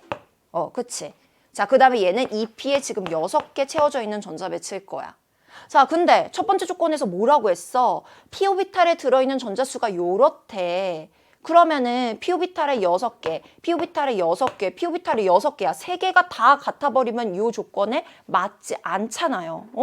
그럼 얘는 아니라는 거죠. 그럼 뭐야? 선생님이 지금 빨간색으로 체크해 놓은 대로 연속 3개의 원자 번호가 연속이 어떻게 돼야 돼? 17쪽, 18쪽, 3주기에 1쪽 이렇게 가야 된다는 거야. 자, 그럼 적어보자면 17쪽 같은 경우엔 2p 오비탈에 5개 들어가는 전자 배치 갖고 있고 2p에 6개 들어가고요. 얘는 2p에 6개에 3s에 하나 들어가는 전자 배치인 거죠. 자, 그럼 봤을 때 p 오비탈에 들어있는 전자의 수가 얘네 둘이 같고 얘가 제일 작대. 얘가 제일 작으니까 얘가 Z 말하는 거고 둘이 같으니까 X 또는 Y가 돼야 되는데 봐봐. X보다 Y 어때? 전자가 더 많아야 돼. 여기에 전자 많잖아. Y고 얘가 X라는 거지. 이렇게 찾아주는 거예요. 아시겠죠, 여러분? 조건을 잘 활용을 해야 돼요. 자, 그렇게 되면은 지금 이 몇 번 문제야? 17번 문제, 그쵸? 자, 문제에서 묻고 있는 것이 X의 양성자수를 물어봤습니다. 자, 이게 몇 번이에요? 2주기 18쪽 10번. 네온 말하는 거죠? 원자번호 10번이니까 양성자수도 10개입니다. 그럼 2번이 정답이다. 이렇게 해주면 되죠. 자, 그 다음 이제 마지막 페이지로 넘어갑니다. 마지막 페이지 문제이기 때문에 당연히 난이도는 조금 어려울 거예요. 자, 18번 문제를 보면은요. 자, 지금 표는 원소 X부터 Z로 구성된 분자 가부터 다에 대한 자료 나와 있고 X부터 Z는 각각 탄소, 질소, 플루오린 중에 하나이다 라고 조건을 줬어요. 자, 그럼 여러분 일단 탄소, 그리고 질소, 그리고 플루오린이야. 그리고 딱 보니까 구성 원소, 구성 원자 수를 가지고 뭔가 분자의 조합을 찾아내는 문제이기 때문에 각각의 원자들이 어떻게 공유결합을 할 수 있는지를 확인하고 문제에 접근하는 것이 좋겠죠. 자, 탄소 같은 경우엔 14족이야. 그래서 얘네들은 결합파를 4개를 가질 수 있지. 비공유는 없고 공유결합으로만 4번 할 수 있는 그런 원자이죠. 자, 질소는요, 결합할 3개의 비공유 하나 갖고 있는 그런 원소이죠. 그래서 얘는 3개의 결합을 할 수 있고요. 자, 플로린은 비공유는 3쌍을 갖고요. 공유전자쌍을 1쌍, 공유결합을 한 번 할 수 있는, 즉 팔이 하나짜리 원자이다라고 생각하면 돼. 자, 그럼 이걸 이용해서 우리가 이 조합을 만들어내야 되는데, 자, 가부터 보자. X하고 Y 구성으로 되어 있는데 총 원자는 5개고요. 자, 이 비율이 4래. 그럼 1분의 4 해주면 1개, 4개에서 5개 딱 되지. 그러면 X가 4개, Y 또는 Z가 1개라는 거야. 그럼 X가 4개인데, 그리고 Y 또는 Z가, Y라고 했으니까, 그럼 얘는 YX4라는 뜻인 거죠. 근데 이 중에서 유일하게 X 4개랑 결합할 수 있는 Y가 누구야? X 4개랑 결합하려면 팔이 최소 4개는 있어야 돼. 바로 C, 탄소 말하는 거죠. 그래서 얘는 Y가 탄소가 되는 거고, 자, 그러면 탄소가 팔이 4개니까 X가 4개가 붙으려면 X 하나당 팔이 하나씩밖에 안 되는 거죠. 플로린 말하는 겁니다. 그럼 자연스럽게 얘가 Z가 되겠네요. 따라서 이 물질은 뭐야? CF4가 되는 거고. 찾았다. 가 찾았고. 자, 이제 나하고 다를 볼 건데 둘 다 구성 원소가 X하고 Z야. 즉, F하고 질소 N으로 이루어져 있다라는 뜻인 거예요. 자, 근데 얘 같은 경우엔 이 비율이 3이래. 그러면은 1분의 3이나 뭐 2분의 6이나 뭐 이런 게 가능한데 질소하고 플로린이기 때문에 얘 같은 경우에는 NF3 말하는 거겠죠? 그쵸? 자, NF3 구조 그려보면은 어떻게 생겼어요? 자, 질소가 팔이 3개야. 거기에 플로린이 하나씩 달라붙어. 중심 질소는 비공유 한 쌍 갖고 있죠. 플로린 비공유 있는데 생략할게요, 여러분. 자, 요런 구조다. 자, 그럼 1개, 3개니까 구성 원자 4개가 되는 거고. 자, 그럼 얘는 1이라는 건 1분의 1 또는 2분의 2 또는 3분의 3 뭐 이런 식으로 간다는 건데 질소하고 플로린이 1개씩 결합한 NF 같은 분자는 존재하지 않아요. 자, 그럼 뭐라는 거야? 2개, 2개. N2F2라는 거지. 그래서 다는 N2F2야. 자, 구조 그려보자. 질소 팔 3개, 플로린 팔 하나. 그러면은 누가 중심에 와야 돼? 팔이 많은 애가 중심에 와야 되는 거야, 애들. 항상 중심에서 팔 많은 애가 다양한 원자들을 연결해주는 가교 역할을 해줘야 되는 거예요. 자, 중심에 질소 2개 딱 그려주고 주변에 가장자리에 플로린 그려주고 자, 결합 연결한다. 플로린 팔 하나밖에 없어. 질소랑 연결. 하나밖에 없어. 질소랑 연결. 자, 질소 팔 몇 개야? 3개야. 그 중에 하나 얘랑 썼어. 그럼 나머지 2개는 질소끼리 이중결합. 자, 그리고 중심 원자 비공유 깡깡 찍어주면 되는 거죠. 플로린 비공유는 생략했습니다. 자, 따라서 구성 원자 2개, 2개 해가지고 4개다. 이렇게 해줄 수가 있죠. 자, 그럼 기억 A하고 B는 4개로 갔습니다. 자, 니은 다에는 3중결합 없죠. 2중결합하고 단일결합밖에 없어요. 자, 디귿 분자의 쌍각자 모멘트 구하라고 했는데 자, 지금 가하고 나 비교하라고 했지? 자, 나 같은 경우에는 얘 뭐야? 삼각불 형태야. 삼각불은 100% 비대칭이지. 삼각불 형태의 분자는 뭐든지 극성 분자야. 얘는 다 극성 분자. 자, 가를 보자. 가는 선생님이 안 적었네. 자, 여기다가 가를 써보자면은 자, 가는 어떤 애야? 가는 CF4예요. 자, 얘는 이렇게 생긴 정사면체형이죠. 정사면체에서 각 꼭지점에 같은 원자들이 결합되어 있는 완벽 대칭형. 따라서 무슨 분자다? 완벽 대칭은 쌍각자 모멘트가 있다고 치더라도 다 상쇄가 되죠. 무극성 분자. 자, 따라서 분자의 쌍극적 모멘트는 누가 큰 거야? 극성인 얘가 큰 거죠. 그래서 디귿 틀렸네. 정답은 기억만 골라서 1번이다. 이렇게 해줄 수 있는 거예요. 자, 여러분 18번 같은 경우에는 3단원에서 정말 자주 출제되는 그런 유형의 문제인데요. 이게 18번에 나와서 되게 어렵다라고 생각할 수 있지만 사실은 어렵지 않아요. 어떻게 하면 어렵지 않을 수가 있냐? 화학원에 자주 등장하는 분자 구조들을 계속 그려보면서 연습을 하시면 돼요. 그것만 계속 연습을 해서 여러분이 딱 자료를 만들어 놓으면 이런 유형의 문제 보자마자 NF3, N2F2 바로바로 눈에 보이거든. 그래서 선생님이 그걸 연습할 수 있게 자료실에 자료 올려놨어요. 아셨죠? 그 자료 필요한 친구들 다운로드 받아서 화학원에 자주 문제 출제되는 분자들의 구조 그려보고 분자 모양 찾아보고 극성, 무극성 연습까지 해보시면 되고 선생님의 수능 개념 강의에 들어오면 이런 자료를 많이 제공하고요. 이런 연습 많이 시켜줍니다. 그래서 필요한 친구들 수능 개념 강의도 연결해서 들으면 좋을 것 같아요. 자, 19번 문제로 가겠습니다. 자, 이제 어려운 양적 관계 2개 문제만 남겨두고 있는 상황이고요. 자, 중화 반응 문제 나왔죠?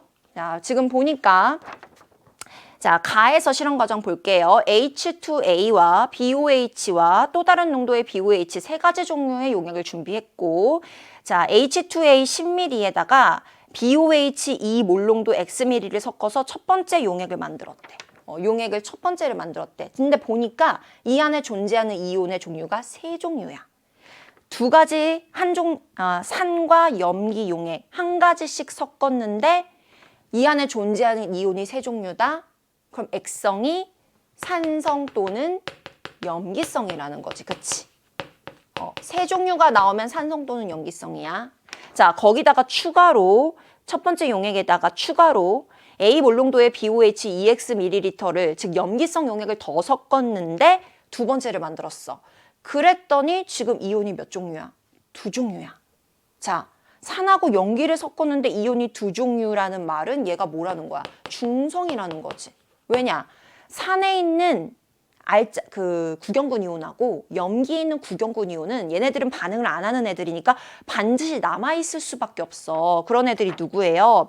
산에 있는 구경군 이온 A2-하고 염기에 있는 B+. 얘네는 존재할 수밖에 없어. 근데 두 가지라는 건 딱 얘네 두 개 있다는 거지. 나머지 H+랑 OH-는 반응을 해서 다 사라졌다는 뜻이야. 즉 얘네들이 남아있지 않은 완전 중화가 된 지점, 중화점의 중성 상태다라는 걸 우리가 이 종류를 통해 알 수 있는 거예요. 자, 그러면은 1번 용액은 둘 중에 뭐일까요? 어떻게 알 수 있어? 자, 우리가 지금 1번에서 2번으로 갈 때 무슨 용액을 넣었어? BOH 염기성 용액을 넣었거든. 염기성을 더 가해줬더니 중화점에 도달했대. 그럼 그 전에는 무슨 용액이어야 돼? 산성 용액이어야 되겠지. 더 중화할 거리가 남아있어야 중화점에 도달할 테니까. 그래서 산성이겠구나. 그러면은 존재하는 이온은 H+와 그리고 부경군 이온인 A2-, B+가 이렇게 존재를 해야 되는 거야. 세 종류가 존재해야 돼. 자, 그 중에서 얘는 6분의 3이지. 비율이 2분의 1이니까. 얘는 6분의 1, 얘는 6분의 2라는 거야. 그러면 우리가 정수비로 1대 2대 3으로 존재한다. 이렇게 볼 수도 있겠네요. 그쵸? 전체 6개 중에 1개, 2개, 3개이다. 이런 계산하기 편할 것 같아. 그랬을 때 B+가 3개래. 근데 우리가 잊지 말아야 되는 것이 항상 모든 그 용액들은 정기적으로 중성이 돼야 되는 거잖아요. 정기적으로 중성. 그럼 얘가 1+짜리가 3개면 자, 둘 중에 누가 E- A, 음이온이어야 되겠어. 얘여야 되겠지, 그치?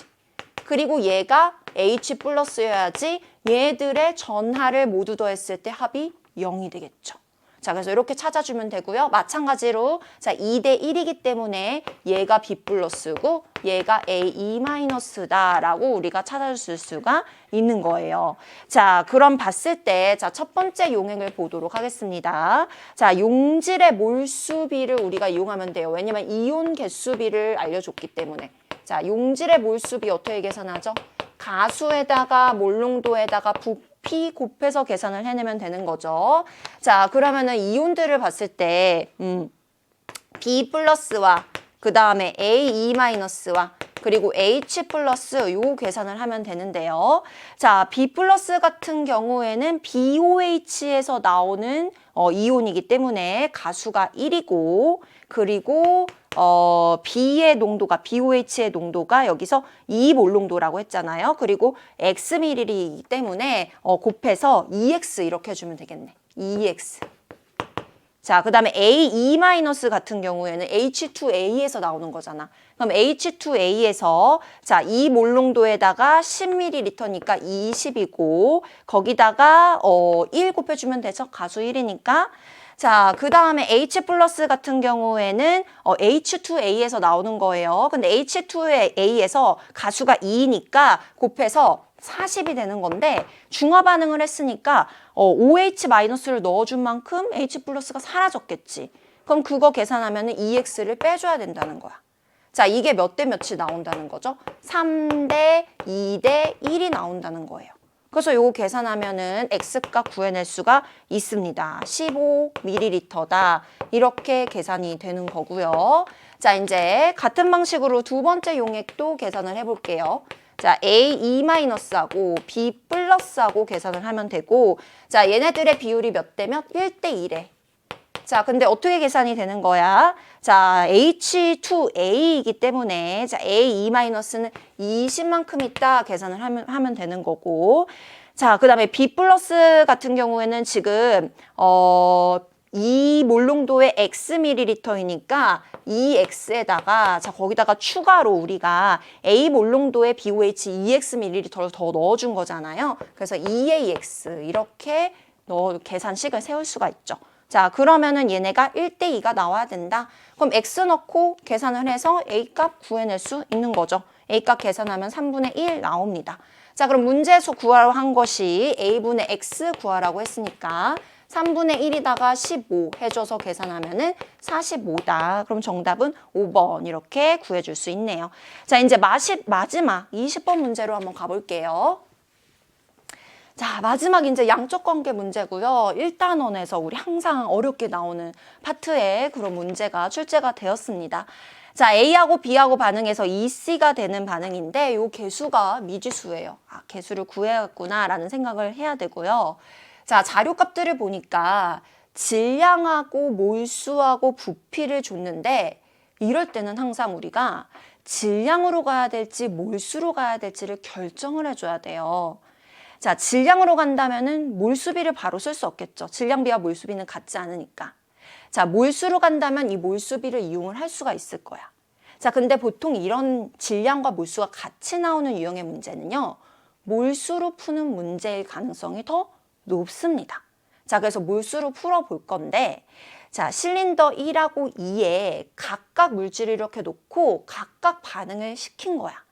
자, 반응을 다 시킨 후에 결과가 여기 나와 있고, 마지막으로 남아있는 애들끼리 꼭지를 열어서 완벽하게 더 반응을 시켰대. 자, 결과를 한번 볼게요. 1번 실린더에서 반응을 시켰더니 C의 양이 2만큼 생성됐대. 2번에서 반응을 시켰더니 4만큼 생성됐대.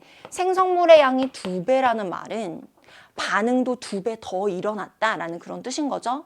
자, 그리고 나서 남는 물질끼리 꼭지 열어서 더 반응을 시켰더니 토탈 생성된 C의 양이 8몰이다라고 했어.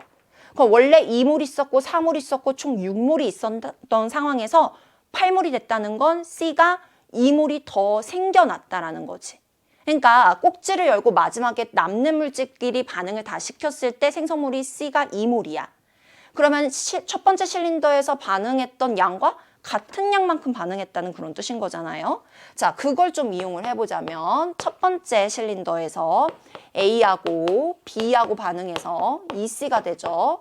자, 두 번째에서도 A하고 B하고 반응해서 EC가 되고요. 자, 세 번째라고 놓을게요, 선생님이. 마지막에 꼭지 열고 반응시켰을 때 A하고 B하고 반응해서 EC가 되는데, 자, 마지막에 C가 8몰이 되었어. 어떻게 8몰이 되었어? 원래 6몰이 있었는데 2몰이 더 생겨났거든. 그러면은 1대 B대 2로 반응하는 거니까 이렇게 생겨난 거고, 지금 A하고 B는 남아있지 않다라고 조건을 줬죠? 그러면은 원래 남아있었던 A가 1몰, 남아있었던 B가 B몰이라는 거 찾아낼 수 있어요. 자, 그럼 첫 번째 반응으로 가봅시다. 자, A를 각각 이렇게 넣는데 남는 물질이 B였대요. 얼마 남아있어? B만큼 남아서 이렇게 반응을 한 거지. 그리고 C는 2몰 생겨났대. 그러면은 2대 B대 1로 반응하는 거니까, 자, A는 남는 물질 없이 다 반응한 물질이라고 했어. 그럼 처음에 A가 1몰 있었겠죠. 그리고 B는 2B 있었을 테고, C는 없었을 테니까 이렇게 찾아낼 수가 있는 거예요.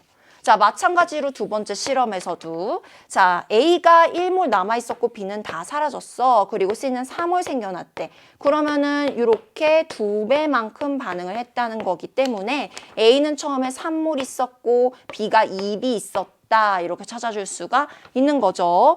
자, 그럼 문제에서 묻고 있는 이제 B분의 Y를 각각 찾아줘야 되는데, 자, 여기서 보면은, B 같은 경우에는 이걸 이용하면 되겠네요. 자, 첫 번째 실험이 끝나고 난 뒤에 물질이 각각 B 더하기 2가 남아있고, 두 번째 실험에서는 1 더하기 4니까 5가 남아있어요. 이 비율이 4대 5가 돼야 된다는 거잖아. 따라서 B는 얼마야? 2다 라고 찾아줄 수 있는 거고, 요게 B가 2야. 그럼 요 값이 4가 되는 거죠. 그쵸? 요 값이 4가 되는 거고. 자, 그 다음에 Y를 구하라고 했어요. 자, 그럼 이게 이제 4몰이 있는 건데 그 4몰이 Yg이라는 거잖아요. 그리고 자, 여기도 처음에 4몰이 있었는데 똑같으니까 그게 요만큼이라는 거잖아요. 그럼 얘도 4몰, 얘도 4몰 같은 양이니까 Y하고 얘는 같은 값이라는 거지. 자, 따라서 Y가 256 마이너스 Y랑 같은 거야. 자, 그럼 Y는 얼마야? 2Y는 256 해서 Y를 얘로 2로 나눠주면 되는 거죠. 그럼 Y 계산하면은 128이다 라고 계산이 됩니다. 자, 그러면은 문제에서 구하라고 한 B분의 Y를 계산을 해내면은 자, B에 2 넣고요. 128 넣고 계산하면은 64가 나와요. 따라서 정답 2번 해주시면 되는 겁니다. 자, 이렇게 해서 선생님이랑 이제 마지막 20번 문제까지 다 풀었고요. 자, 마지막 문제 당연히 양적 관계 유형의 문제였기 때문에 조금 난이도가 있긴 했지만 여러분 충분히 연습하면은 풀어볼 수 있는 그런 유형의 문제였습니다. 자, 그래서 여러분 정말 수고 많으셨고요. 자, 화학원은 개념이 중요하다라는 걸 다시 한번 강조하고 싶습니다. 그래서 선생님 2023년도 수능 개념 퍼펙트 케미 화학원 공부하시면은 같이 가면 도움 많이 받을 수 있을 거예요. 그래서 이 강의도 한번 들어보시길 추천하고요. 자, 여러분 끝까지 11월 학력평가 모의고사 풀이 강의 듣느라고 수고 많으셨습니다. 우리 또 좋은 강의에서 또 만나요. 안녕.